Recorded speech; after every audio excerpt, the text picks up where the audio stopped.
Bismillahirrahmanirrahim. Selamat bertemu kembali dengan saya, Pak Mukhyar Bukhari, di channel YouTube saya Membaca Makna. Pertemuan kita kali ini kita akan mendiskusikan mata kuliah Filsafat Ilmu dan Logika. Materi ini sengaja saya susun untuk disajikan pada mahasiswa saya di Institut Agama Islam IAI Diniyah Pekanbaru semester 2 kelas B1 untuk pertemuan hari Jumat tanggal 12 Mei 2023 pukul 14 sampai dengan 17. Untuk pertemuan kita kali ini kita akan mendiskusikan secara singkat tentang filsafat dari pasar berpikir hingga era digital. Sebelum berlanjut, memang materi ini saya peruntukkan untuk mahasiswa saya di IAI, tetapi tidak tertutup kemungkinan bagi teman-teman yang berminat dengan ilmu-ilmu filsafat untuk dapat mengikuti materi ini. Karena itu saya persilakan untuk memberikan likes, subscribe, dan komen, serta silakan di-share jika dibutuhkan untuk teman-teman kita yang lain. Baik saudara-saudara, kita mengambil tema filsafat dari pasar berpikir hingga era digital. Tema ini kita ambil, kita ketengahkan, kita diskusikan sebagai upaya kita untuk menelusuri akar atau awal pertama filsafat itu berkembang. Saudara-saudara, asal mula munculnya filsafat dapat kita telusuri kembali ke zaman kuno di Yunani kuno. Pada periode ini orang-orang mulai mempertanyakan asal-usul dunia, alam semesta, dan keberadaan manusia. Mereka mencari jawaban atas pertanyaan-pertanyaan mendasar tentang kehidupan dan realitas. Filsafat muncul sebagai upaya untuk mencari pengetahuan yang lebih dalam tentang alam semesta dan manusia melalui pemikiran rasional dan logika. Filosofiwan Yunani seperti Socrates, Plato, Aristotle adalah tokoh-tokoh penting dalam perkembangan filsafat. Mereka memulai diskusi dan refleksi tentang alam semesta, moralitas, politik, dan pengetahuan. Nah, disinilah kaitannya dengan judul kita, pasar berpikir. Pada zaman itu, pasar-pasar di Yunani kuno tidak hanya tempat terjadinya transaksi antara penjual dan pembeli, tempat perdagangan ataupun transaksi ekonomi, tetapi juga tempat bertemunya para filosof dan pemikir. Di pasar-pasar ini mereka akan berdiskusi dan berdebat tentang berbagai masalah filsafat dan pertanyaan-pertanyaan mendasar tentang kehidupan. Bayangkan oleh saudara-saudara, ada sebuah pasar di tengah-tengah keramaian pasar, di mana di sana terjadi transaksi ekonomi, transaksi dagang, tetapi muncul orang-orang yang membicarakan tentang hal-hal mendasar dalam kehidupan atau pembicaraan tentang filsafat. Nah, di sekitar abad ke-5 hingga ke-4 sebelum Masehi, bayangkan itu betapa berkembangnya ilmu pengetahuan pada saat itu. Di sekitar abad ke-5 hingga ke-4 sebelum Masehi, salah satu pasar yang paling terkenal di Yunani kuno adalah pasar Agora di Athena. Agora ini merupakan pusat kegiatan sosial, politik, dan intelektual di kota ini. Nah, di Agora, para filosof dan intelektual berkumpul untuk berdiskusi tentang berbagai topik filsafat, politik, moralitas, dan pengetahuan. Mereka berkumpul di pasar itu, di kota Agora itu, bertukar gagasan, mempertanyakan argumen satu sama lain, serta mencari kebenaran. para filosof itu akan menggunakan pasar sebagai tempat untuk berinteraksi dengan masyarakat luas. Mereka akan berbicara dengan warga kota, pedagang, dan orang-orang biasa yang datang ke pasar. Mereka memberikan edukasi, mereka berdiskusi dengan melibatkan orang-orang tersebut. Dan orang-orang tersebut itu pun di samping mereka melakukan transaksi ekonomi dan perdagangan, mereka menyempatkan diri, menyediakan waktu khusus untuk ikut mendengarkan uraian-uraian filsafat, mendengarkan dan belajar dari para filosof-filosof tersebut. Pasar-pasar juga menjadi tempat di mana filosofi diterapkan dalam konteks kehidupan sehari-hari. Para filosof akan memberikan nasihat tentang cara hidup yang bijaksana, bagaimana mempraktikkan kebajikan, dan bagaimana menjalani kehidupan yang baik. Mereka akan membahas konsep-konsep moralitas, etika, dan nilai-nilai yang harus diterapkan dalam interaksi sosial dan perdagangan. Dalam suasana ramainya pasar, para filosof akan berdebat dengan antusiasme dan penuh semangat, mencari pemahaman yang lebih dalam, pemahaman yang lebih matang tentang alam semesta, tentang kehidupan dan manusia. Diskusi-diskusi ini menjadi kontribusi berharga dalam perkembangan filsafat di Yunani kuno. Dan pasar-pasar menjadi tempat memfasilitasi pertukaran ide dan pengetahuan filsafat. Jadi pasar tidak hanya terjadi pertukaran barang dengan uang atau barang dengan barang, tetapi pasar menjadi tempat bertukarnya akal sehat, bertukarnya ide dan gagasan. Pasar di Agora di Athena pada masa itu merupakan pusat kehidupan publik yang sibuk dan ramai. Bayangkan sebuah pasar, ada transaksi dagang dan ada transaksi tukar tambah otak, tukar tambah akal sehat, tukar tambah pemikiran. Agora adalah tempat di mana warga Athena berkumpul untuk berbagai aktivitas, termasuk berbelanja, berbisnis, berdiskusi, dan berpartisipasi dalam urusan politik. Nah, saudara-saudara, bayangkan apa jadinya kalau ada sebuah kampus menolak atau mentabukan lahirnya saling kritik, saling tukar tambah akal sehat, saling tukar tambah gagasan, dan berdebat.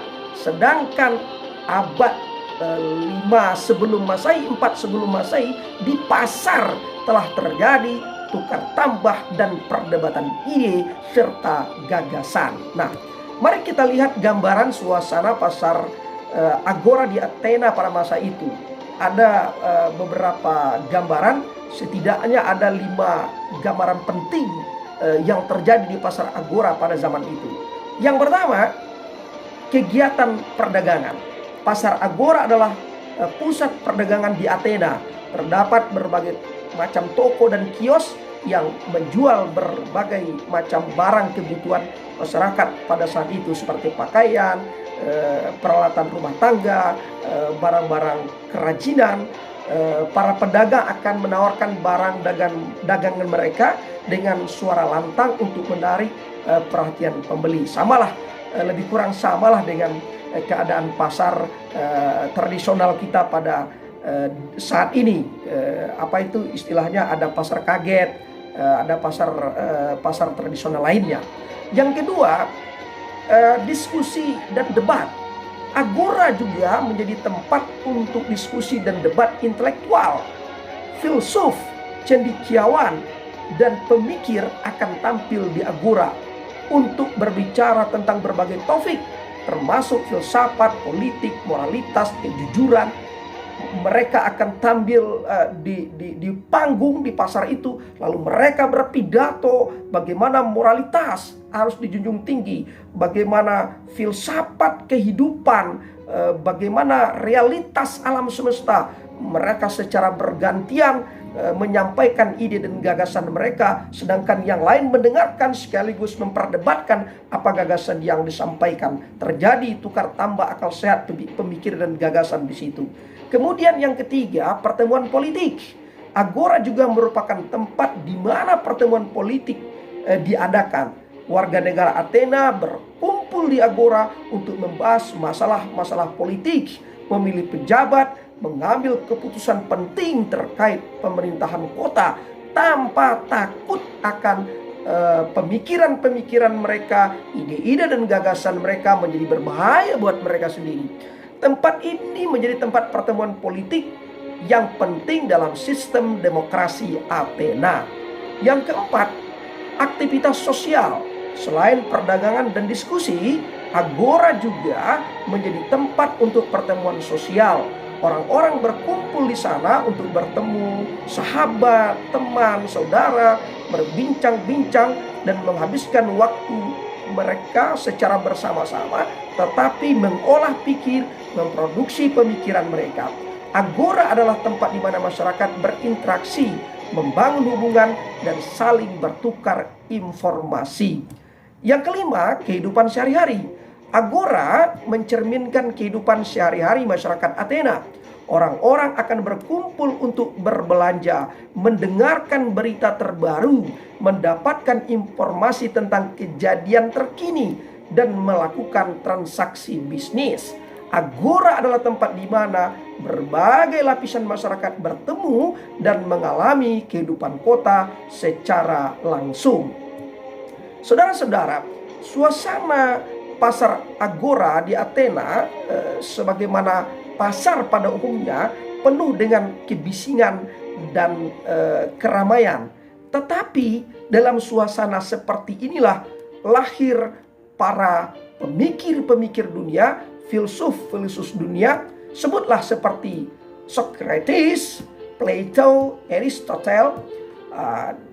Mari kita lihat satu persatu. Misalnya Socrates, atau kita kenal dengan istilah Socrates ya, hidup sekitar tahun 469 399 sebelum Masehi, dan dikenal karena metode dialektikanya yang khas. Socrates sering terlibat dalam diskusi dengan warga Athena. Di mana? Di pasar Agora. Mereka mengajukan pertanyaan-pertanyaan filosofis yang mengundang orang-orang yang ada di pasar itu untuk menantang dan mendorong untuk memikirkan hal-hal yang bersifat kritis. Kemudian murid daripada Socrates adalah Plato, atau kita kenal dengan Plato ya. Plato hidup sekitar 427-347 sebelum Masehi. Setelah kematian Socrates, Plato meneruskan perjuangan mengembangkan ide-ide filosofis, pemikiran-pemikiran filsafat. Bahkan Plato mendirikan akademi di luar Agora. Tetapi sekalipun Plato sudah mendirikan akademi di luar kota Agora, Plato masih aktif terlibat dalam kegiatan-kegiatan diskusi di pasar Agora tersebut.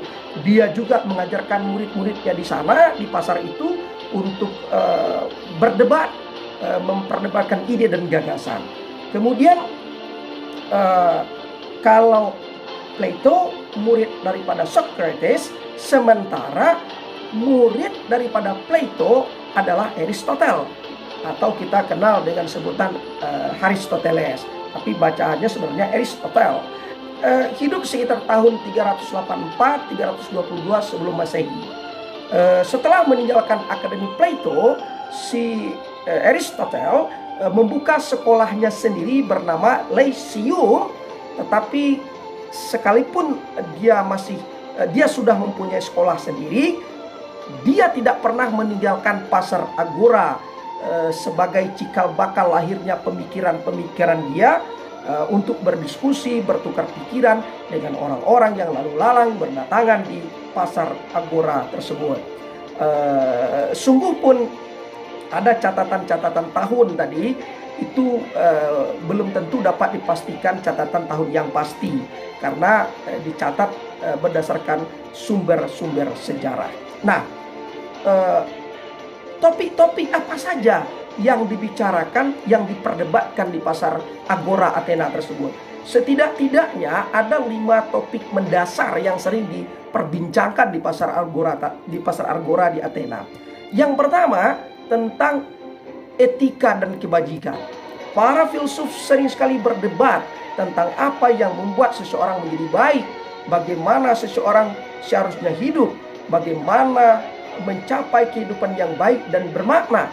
Pertanyaan-pertanyaan tentang moralitas, tanggung jawab, keadilan, dan kebajikan sering menjadi fokus perdebatan. Yang kedua, pengetahuan dan kebenaran. Diskusi-diskusi tentang sumber pengetahuan, batas pengetahuan manusia, bagaimana caranya memperoleh pengetahuan yang benar, juga menjadi topik yang hangat dibicarakan di pasar Agora. Bahkan pembahasan-pembahasan para filsuf itu telah membahas masalah epistemologi, logika, metodologi penelitian untuk memahami dunia dan mencapai kebenaran. Yang ketiga, topik yang sering menarik para filsuf dan orang-orang di situ untuk memperdebatkannya, membicarakannya adalah tentang alam semesta dan kosmologi. Para filsuf sering berdebat tentang asal-usul dan struktur alam semesta. Mereka akan membahas pertanyaan tentang asal-usul materi, penciptaan dunia, gerak benda-benda langit, konsep kosmologi, dan upaya memahami alam semesta. Kemudian yang keempat, politik dan pemerintahan. Tidak ketinggalan juga, mereka sangat antusias ketika para filsuf mendiskusikan tentang bentuk pemerintahan, hukum, tatanan sosial, dan hak asasi manusia. Filsuf akan membahas konsep-konsep seperti demokrasi, aristokrasi, keadilan sosial, peran individu dalam masyarakat. Akan dibahas di situ dan akan diperbincangkan di situ bersama-sama dengan orang-orang yang berdatangan di pasar. Kemudian yang kelima, tidak ketinggalan juga tema yang menarik yang sering mereka bicarakan adalah metafisika, yaitu mempertanyakan tentang realitas, hakikat eksistensi, dan sifat dunia fisik dan non-fisik. Sering menjadi topik perdebatan mereka. Diskusi tentang ontologi, substansi, esensi, dan hubungan antara pikiran dan materi juga muncul secara hangat diperdebatkan di pasar Agora. Nah, itulah beberapa sekelumit awal tentang perkembangan filsafat secara ringkas di mana perdebatan di pasar Agora tersebut. Nah, bagaimana pula perkembangan filsafat di abad modern? Secara singkat, filsafat pada abad modern berkisar antara abad 16 hingga 19, ditandai oleh pergeseran paradigma pemikiran yang signifikan dari periode sebelumnya. Perkembangan filsafat di abad modern ini bisa kita lihat pertama, Renaissance abad ke-14 hingga ke-17. Renaissance, periode kebangkitan seni, ilmu pengetahuan, dan pemikiran menjadi titik awal perkembangan filsafat di abad modern. Renaissance menghidupkan kembali minat terhadap budaya klasik Yunani dan Romawi serta mempromosikan pendekatan rasional terhadap pengetahuan. Kemudian yang kedua, rasionalisme muncul sebagai aliran utama di abad modern yang menekankan pentingnya akal budi dan pemikiran rasional sebagai sumber pengetahuan yang paling mendasar. Tokoh-tokoh yang terkenal pada masa ini adalah René Descartes, kemudian Baruch Spinoza, kemudian siapa lagi, Gottfried Leibniz. Nah, itu yang terkenal pada saat itu. Kemudian yang ketiga, empirisme. Aliran empirisme menekankan pengalaman dan observasi sebagai sumber pengetahuan yang paling utama. Tokoh-tokoh empiris yang terkenal pada abad modern seperti John Locke atau kita kenal dengan sebutan John Locke, kemudian George Berkeley, kemudian David Hume. Mereka menekankan pentingnya pengalaman indrawi dan penelitian empiris dalam membangun pengetahuan. Kemudian berikutnya adalah Illuminisme atau dalam bahasa Latin disebut dengan Illuminisme. Pemikiran Illuminisme ini merupakan gerakan intelektual penting di abad modern. Tokoh-tokohnya seperti Voltaire, kemudian Jean-Jacques Rousseau atau Jean-Jacques Rousseau, gitu ya. Kemudian Immanuel Kant atau Immanuel Kant, mereka mendorong pemikiran kritis, pengetahuan rasional, kebebasan berpikir. Itu yang mereka usung. Kemudian ada lagi materialisme dan dialektika. Materialisme dialektika ini juga muncul pada abad modern, seperti tokohnya Karl Marx. Kemudian yang terakhir kritisisme dan idealisme. Ini banyak para filsuf Jerman seperti Immanuel Kant tadi, Johann Gottlieb Fichte, kemudian Friedrich Schelling dan Georg Wilhelm Friedrich Hegel. Nah, mereka menggambarkan aliran idealisme yang menekankan pentingnya ide dan pemikiran dalam memahami dunia. Itu kira-kira pada abad modern. Tapi yang jelas perkembangan filsafat di abad modern memberikan sumbangan penting terhadap pemikiran tentang pengetahuan, agama, etika, politik, dan epistemologi. Aliran-aliran pemikiran ini saling mempengaruhi dan memunculkan perdebatan yang intens serta memberikan kontribusi signifikan terhadap pemikiran dan perubahan sosial pada masa itu. Nah, kalau kita lihat pula secara singkat, bagaimana pula perkembangan filsafat di era digital sekarang ini? Perkembangan filsafat di era digital mencakup prode saat ini, kelanjutan dari prode modern sebenarnya, memberikan tantangan baru dan juga peluang dalam pemikiran dan diskusi filsafat. Nah, kalau kita lihat ada beberapa aspek perkembangan filsafat atau filsafat bisa berkontribusi dalam perkembangan era digital seperti teknologi dan etika. Bagaimana seiring dengan perkembangan teknologi tetapi juga ada etika dalam berteknologi. Jadi filsafat berperan dalam menganalisis, mengevaluasi implikasi etis dan perkembangan teknologi tersebut. Kemudian identitas dan kehidupan digital. Filsafat memunculkan diskusi filsafat yang kontemporer dalam aspek ini. Bisa mempertanyakan bagaimana sebenarnya identitas individual dan kehidupan pribadi berbaur dengan dunia digital. Kemudian yang ketiga, epistemologi dan informasi. Filsafat berperan dalam mempertimbangkan bagaimana kita memperoleh, memverifikasi, dan memahami pengetahuan di tengah banjirnya informasi yang terus berkembang. Kemudian yang keempat, kehidupan moral dalam dunia digital. Filsafat mencoba untuk menangani masalah ini dengan merumuskan prinsip-prinsip yang etis, relevan, dan mempertimbangkan implikasi moral dari tindakan dan keputusan kita dalam memanfaatkan dunia digital. Kemudian yang terakhir adalah hak asasi dan ketergantungan teknologi. Perkembangan teknologi digital juga menimbulkan pertanyaan tentang hak asasi manusia, privasi, dan ketergantungan kita pada teknologi. Filsafat berperan dalam mempertimbangkan batasan dan implikasi dari ketergantungan ini serta bagaimana tetap dapat melindungi hak-hak individu di era digital. Nah, jadi saudara-saudara, itulah perbincangan kita pada hari ini, bagaimana kita melihat secara ringkas perkembangan filsafat dimulai dari pasar berpikir yang ada di Agora Athena, tempat para filsuf menyampaikan ide dan gagasan.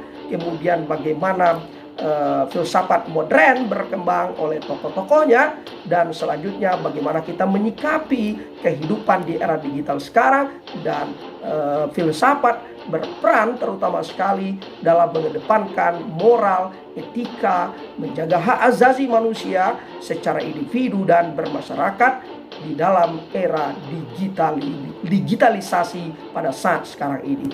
Baik saudara-saudara, itulah pertemuan kita pada hari ini. Terima kasih atas perhatian Anda semua yang telah menyimak materi ini, dan jangan lupa berikan sekali lagi subscribe dan like serta komen pada video ini, dan sampai bertemu di analisis selanjutnya.